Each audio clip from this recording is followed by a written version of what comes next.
موقع الجمعية الأسترالية العربية لغرب سيدني على الإنترنت يقدم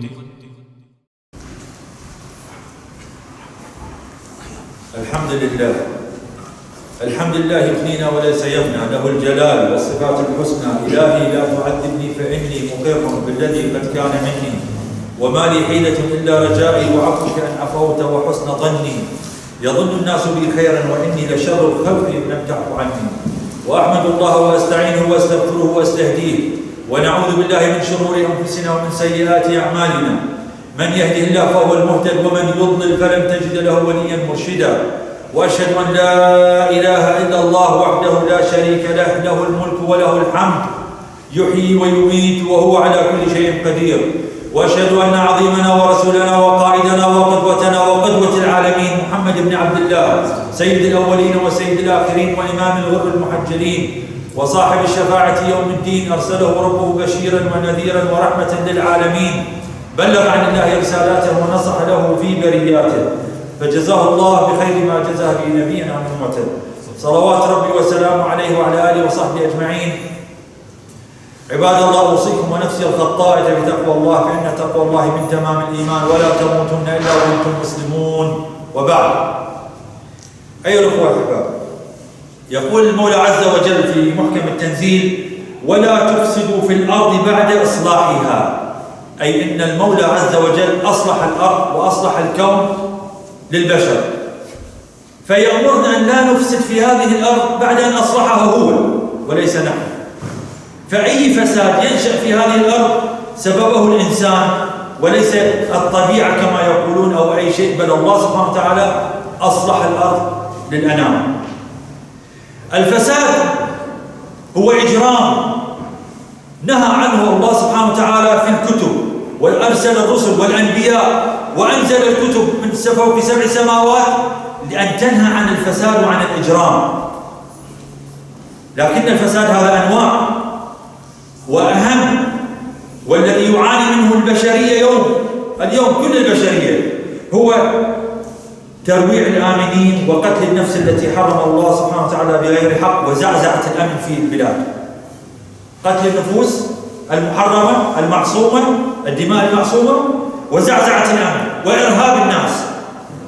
نعم، يسميه اليوم الناس هو الإرهاب، وهذه الكلمة ليست حديثة وليست اليوم جاءت، وليس الإرهاب وليد اليوم، بل الإرهاب ليس له زمان ولا مكان ولا دين ولا جنس ولا عرق، وليس بعدد الأشخاص، بل هناك إرهاب دول. فلو عرفنا الإرهاب أيها الأحباب هو جميع الممارسات العدوانية بشتى صورها. أي ممارسة عدوانية بأي صورة هو إرهاب ضد الآمنين، ضد أي أحد. بداية الكلام أود أن أحرر مسألة، أن لا يلصق، ومن الخطأ أن يلصق الإرهاب بجنسية معينة أو ديانة أو مذهب. فالإرهاب كما ذكرت لا جنسية له ولا دين ولا مذهب، بل إن السلوك الإرهابي الذي يتأذى فيه ويعاني منه المسلمون قبل غير المسلمون. فأكثر الحروب التي أقامها الإرهاب والبلابل التي سببها الإرهاب والمشاكل سبب الإرهاب هي على المسلمين. في كل بقاع الأرض المسلمين هو المستهدف الأول. نعم، هنا وهناك غير المسلمين يصابون أحيانا بهذا الجرثومة، بهذا المرض الخطير، لكن المسلم هو أول أكثر من يتأذى. انظر إلى بلادنا، حتى أن هناك ثورات ضد حكام طغاة بدأت بشكل صحيح، فجاء الإرهاب الذي هو زراعة ليست إسلامية وليست عربية، بل معروف لدى الجميع من زرع هذه الإرهابيات وهذه المنظمات الإرهابية، فانحرفت الثورات، فاستعدى ذلك الحاكم بالكفار ليقتل شعبه تحت حجة الإرهاب. أما حجج الإرهاب، لماذا نشأ الإرهاب؟ لو ناقشنا أهل الذين يمارسون، وهذه الجماعة الضالة، الفئة الضالة التي تمارس القتل هنا وهناك وتقطع الرؤوس تحت اسم الإسلام، والإسلام بريء منها كبراءة الذئب من دم ابن يعقوب. أول حجة أنهم يريدون من الناس أن يحكموا بما أنزل الله. عنوان جميل، الآية تقول: ومن لم يحكم بما أنزل الله فأولئك هم الكافرون. فإذا من لم يحكم بما أنزل أنزل الله في كحاكم أو كرب أسرة في بيته لم يحكم بما أنزل الله فهو إذن كافر، فإذا لي حق أن أقتله. من أعطاه الحق؟ من خولك نيابة عن البشرية أن تقتل من لم يحكم بما أنزل الله؟ فاستدرجوا في هذا واستمروا في هذا حتى قتلوا من؟ أنا أقول كما قلت الإرهاب ليس حديث. قتلوا سيدنا علي رضي الله عنه وارضاه، أمير المؤمنين، الخليفة الرابع الراشد علي بن أبي طالب، ولا يحتاج إلى تعريف، فكلنا يعرف من هو علي بن أبي طالب. كفروا لأنه حكم الرجال. قوم جاءوا بعد الصحابة يريدون أن يصححون المسيرة للأمير المؤمنين علي بن أبي طالب، وأنت مخطئ والقرآن يقول يجب أن نقتل، وقتل. يعني علي لم يكن لوحده، كان معه ابن عباس، عمار بن ياسر، عبد الله بن مسعود، كثير من الصحابة كان مع علي، هؤلاء صحابة رسول الله، فخطأوهم تحت الفهم الخاطئ وكفروهم وقتلوا رئيسهم وهو علي بن أبي طالب رضي الله عن جميع الصحابة.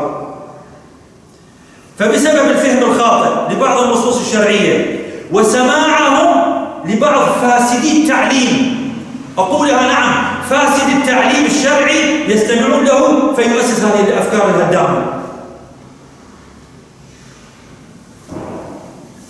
أحيانا يمارس الإرهاب تحت حجة الانتقام من الظلم.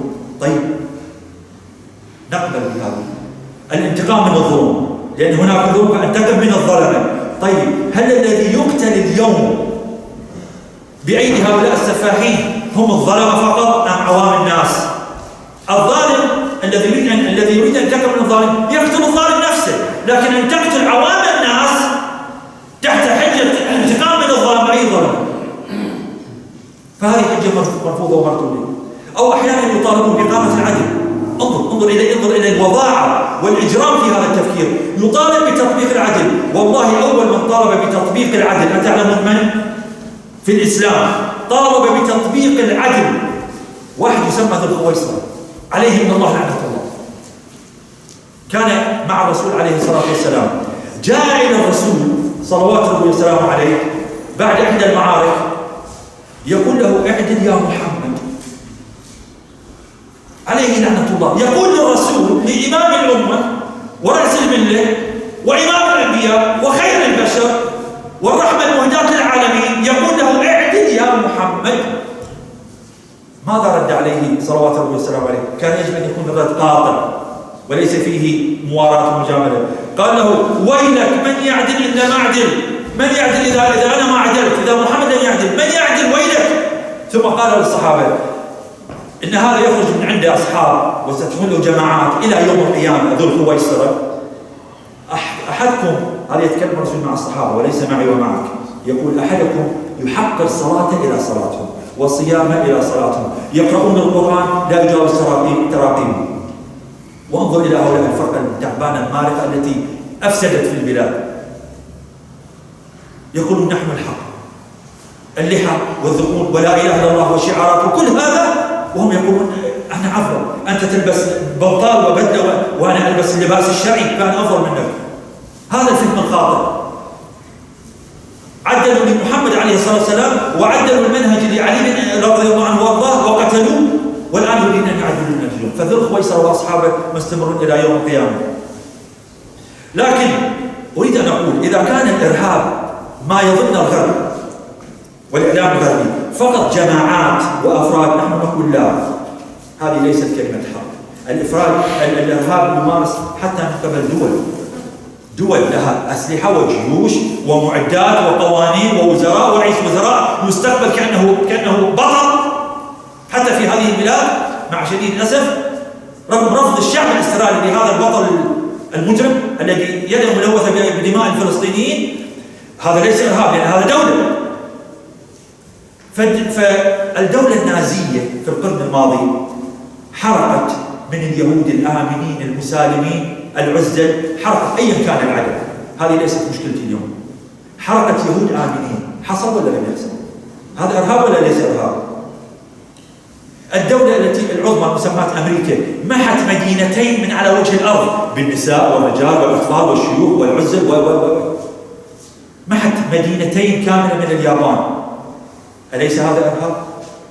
بعض حكام الدول العربية يقتل شعبه وهو يستقبل بصفته سيد الرئيس والحاكم والمبجل، أليس هذا إرهاب؟ الصواريخ الروسية لهذه الدولة اللعينة، الصواريخ التي أسقطت طائرة مدنية قبل سنتين وقتلت فيها 38 استراليا مدنيا في طائرة مدنية بصواريخ روسية، أليس هذا إرهاب؟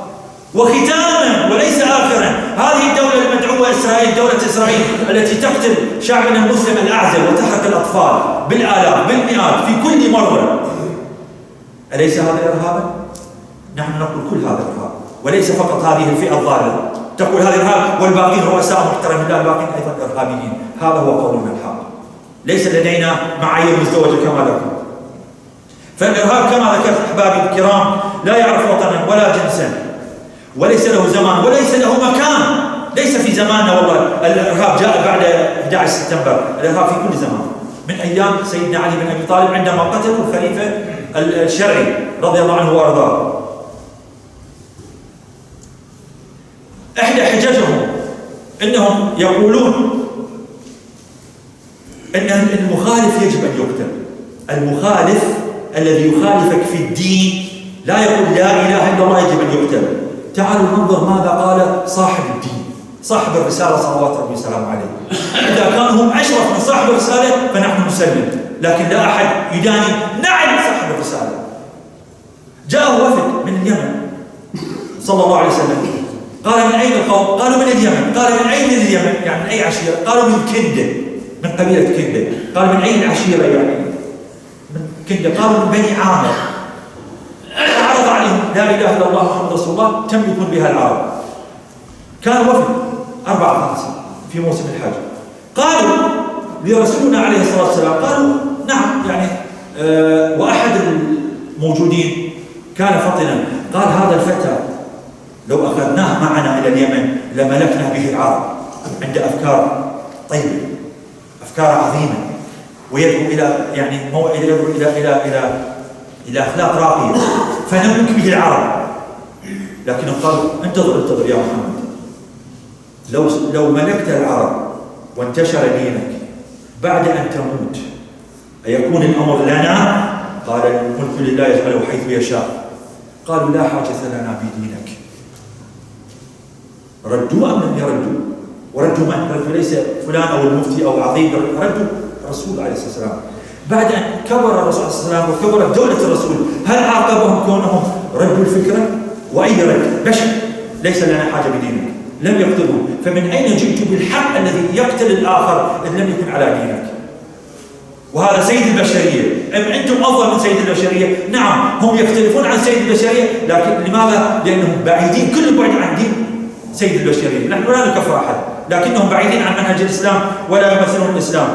أيها الأخوة الأحباب، المسلم نحن كأهل القبل المسلمين حينما ندين الإرهاب لا ندين بسبب الإعلام والوسائل والرسائل والصوتيات والقرارات الدولية، نحن ندين الإرهاب بدافع الإسلام، بدافع الدين، بدافع إسلامنا. قال الحق سبحانه وتعالى في آية عظيمة، تخيل في هذه الآية أقرن الحق سبحانه وتعالى التوحيد، وهو التوحيد قبل كل شيء كما تعلمون، توحيد الله قرنه مع ماذا؟ مع أنه يجب أن لا تكون إرهاب ولا تقتل أحد. قال جل في علاه والذين لا يدعون مع الله إلها آخر، طيب هذا توحيد، ولا يقتلون النفس التي حرم الله إلا بالحق. فكل قتل بغير الحق درجه الله سبحانه وتعالى مع الشرك. فتوحيد الله مع عدم الإرهاب شيء واحد عندنا نحن أهل الإسلام. ومن قتل نفسا بغير نفس أو فساد في الأرض فكأنما قتل الناس جميعا. هذه عقيدتنا، هذه عقيدة المسلمين، ليسمع من يسمع. لقد سبق الإسلام جميع قوانين مكافحة الإرهاب التي جاءت، سبقها بالعدل وسبقها بقوانين العدل، بقوانين الحق، بقوانين البساطة، بقوانين الحقوق المشتركة. بل إنه انظروا إلى أن الرسول عليه الصلاة والسلام كان له حديث على الإرهاب، أتعلمون هذا؟ هناك حديث بالرسول صلوات ربي وسلامه عليه عن الإرهاب، أدان الإرهاب بحديثين. الحديث الأول قال في البخاري صلى الله عليه وسلم من أشار إلى أخيه بحديدة فإن الملائكة تلعنه حتى ينتهي وإن كان أخاه لأبيه وأمه. أعيد: من أشار إلى أخيه حديدة ترهب بها أخوك، تخوف أخوك بحديدة. واضح الكلام؟ وأرجو من الأخ المترجم أن يركز على هذه. من أشار على أخيه بحديدة خوفا يرهبه فإن الملائكة تلعنه حتى ينتهي، حتى يضع. الملائكة تلعنه الذي يخوف أخوه بحديدة وإن كان أخوه منه موضوع. طب أخوه يومون عليه ورفعت عليه حديدة، هذا لأنه إرهاب أدانه الرسول وقال الملائكة. بل عند الرسول عليه الصلاة والسلام قال في حديث كلنا يحفظه، كل المسلمين يحفظ هذا الحديث، قال: دخلت امرأة النار بهرة. طب لماذا دخلت بهرة؟ حبستها، ماتت الهرة، لا هي أطعمتها ولا تركتها تأكل من خشاش الأرض، يعني عملت إرهاب على قطة دخلت النار. هذا حديث الرسول، هذا منهجنا كمسلمين. تعمل إرهاب على أخوك من أمك وأخوك بحديد ترفع عليه خوفا يخاف منك، الملائكة تلعنك. تقتل قوم، فكيف من يقتل شعب؟ كيف من يفجر نفسه في ناس، في أبرياء، في أطفال، في نساء، ويقول أنا أنتقم من الظالم؟ لا إله إلا الله. أي لا إله إلا الله؟ بل لا إله إلا الله عليك وعلى أمثالك أجلكم الله. لكن كيف نواجه الإرهاب أيها الأحباب؟ الموضوع طويل. أولا لابد من في هذه البلاد بالذات لابد من إلجام وإخراس الأبواق الإعلامية، بعض الأبواق الإعلامية المدسوسة الواطية التي ليس لها حظ في المهنة الإعلامية إلا إثارة الفتنة داخل الشعب الأسترالي. يجب أن تخرس هذه الأبواق، لأنها تصنف الناس: هؤلاء إرهابيين، هذا شكل إرهابي حسب اللون وحسب البلد اللي جاء منه. هذه الأبواق الإعلامية يجب أن تخرس جميعها. هذا أولا.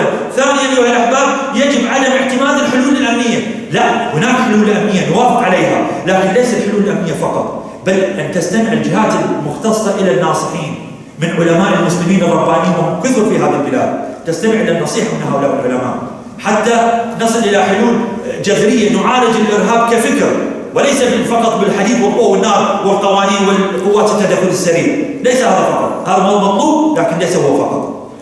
ثالثا، يجب منع الإرهاب من قبل الأب والأم.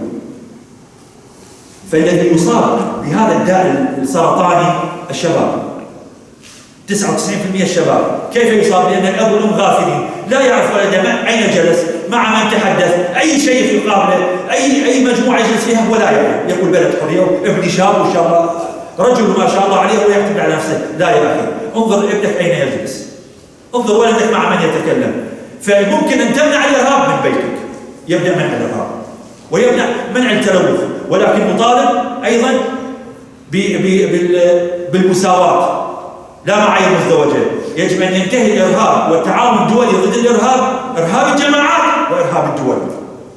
أقول قولي هذا واستغفر الله لي ولكم ولسائر المسلمين إنه هو الغفور الرحيم فاستغفروه. Assalamu alaikum.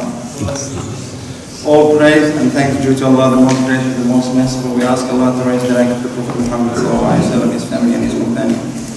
Allah subhanahu wa ta'ala said in the Holy Quran, corruption on earth after its formation is forbidden. Corruption has been forbidden by Allah subhanahu wa ta'ala and all his prophets and messengers successfully throughout the human being's life. Corruption can be in a few forms. The Sheikh mentioned three particular forms. The first one is terrorizing the innocent. Second is the killing of the soul that has been forbidden without the righteous cause. And three is the shaking the security and the safety of human beings. Terrorism is a very common word. It's everywhere these days. So the definition of it is it's all aggression practiced by different various forms. First of all, we cannot connect terrorism to a particular culture, nationality, faith, religion, and so on. It's international. And unfortunately, these days, media is connecting terrorism to Muslims. And they keep forgetting one thing, that the highest number of victims from terrorism throughout the world are Muslims. The excuse that this terrorist organization using to excuse themselves from what they're doing is they're saying that most Muslims these days are not going by the rules of Allah subhanahu wa ta'ala. So they're putting themselves as the judge and the observer of Muslims, and they will say, oh, you're not following Allah's rules correctly, therefore you're not right, therefore you shouldn't be alive. But this is not happening these days. It started a long time ago. Actually, at the time of the fourth Khalifa, Ali ibn Abi Talib, the cousin of the Prophet, there was a particular situation where he had to send a messenger from his side to negotiate. So he actually gave all the authority for the messenger to rule on his name. The people at that time, which is the outlaws, they straight away they said, "You blaspheming, because this is not according to the Quran. According to the Quran, you should judge by Allah. But Allah is not on the ground between us. We got the book, we got the Prophet, and he used his own messenger. But that did not excuse him from being called blasphemer." Unfortunately, these days, a lot of individuals are brainwashed, brain twisted by some individuals who know a little bit of the religion, or they know half of the sentence. They cannot finish the whole sentence. But unfortunately, youth these days, they follow media, they follow internet and so on, and unfortunately, they start to use terms like jihad, like martyr, like heaven and so on, wrongly. And some actually also use that as another excuse, is revenge. And people say, well, he did this to me, I'm going to do this. Well, that's sort of okay if you're going to target the person who actually took your right. But we look at the most innocent people these days in different countries. They are not the one who caused the drama. You look at different countries, the more innocent, women, children, they're not the cause of the drama, but unfortunately, they are the ones that are suffering. And what is more dangerous than the terror that is being practiced by individual or by organization is the terror that is being practiced by countries. And the Sheikh used a few examples. The first example is what the Nazis did in the last century against a lot of innocent Jews. They pushed them in the gas chambers and they died for no reason. Second example is United States of America and what they did to Hiroshima and Nagasaki.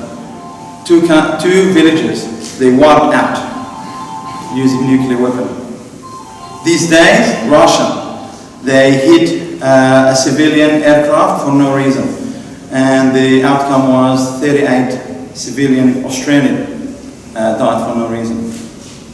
But really not forget, the mother of all terrorists these days is the state of Israel and what they're doing to the Palestinians.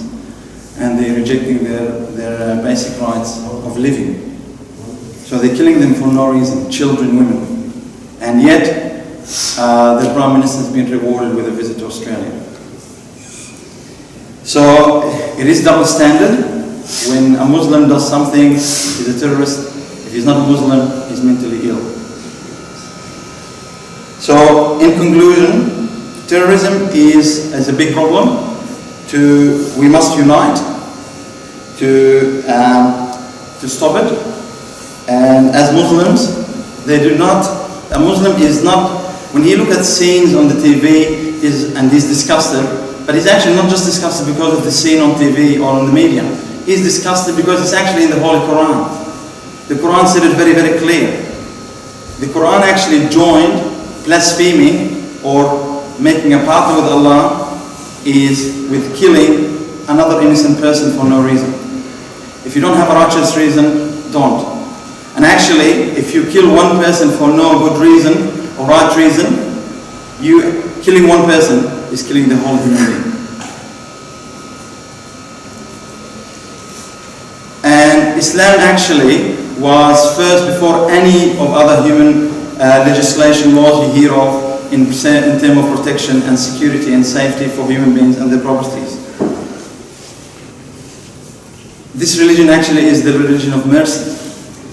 And the Sheikh used a couple of examples I'm sure most of you are aware of. A woman who used to pray and fast, but she did one thing. She withheld a cat that she was annoyed by, and she let her die. She did not feed her, and she did not let her go and eat from somewhere else. So let her die slowly. So the Prophet said, this woman is in hellfire because of what she did to that cat. And the other story is of a man who he saw a dog that is about to die from thirst. And he put all his effort to kneel down and go down under a water well and get some money and water and give it to the dog so he can survive. He is in heaven. That's what the Prophet said. So it's the religion of mercy. So do we like terrorism? No, we don't. And we really have to fight it. And to fight it, there is three ways the Sheikh mentioned. The first one is we need to restrain and avoid and boycott all the sick media. The media that is got nothing to do except provoking problems and disunite human beings by saying, oh, he's Middle Eastern looking. She was wearing a veil. He had a beard. He's from whatever background. All they're doing is they're not fighting the problem. They're actually putting fuel on the fire. So these particular medias need to be stopped, restrained. Second is the solution is not by security measures and tough laws. The security, that's okay, but we really have to join it with discussion with community leaders, religious leaders who are in connection with us, with the human beings, with the community, so they can be the middleman between the government and between the people. And they will be the one to discuss and offer solutions. So these people should not be ignored by the government. Last but not least is family. I can talk about this for hours, but as you know, most of us, we have youth, young people, so you really need to be aware of their interests, who their friends are, the school, sport, what they're watching on the internet, and so on and so forth. And prevention is better than cure. Assalamu alaikum. الحمد لله وكفى والصلاة والسلام على عبد الذي اصطفى. اعلموا عباد الله أن الله قال قديما مخبرا وآمرا ولا يزال قائلا إلى يوم القيامة إن الله وملائكته يصلون على النبي يا أيها الذين آمنوا صلوا عليه وسلموا تسليما.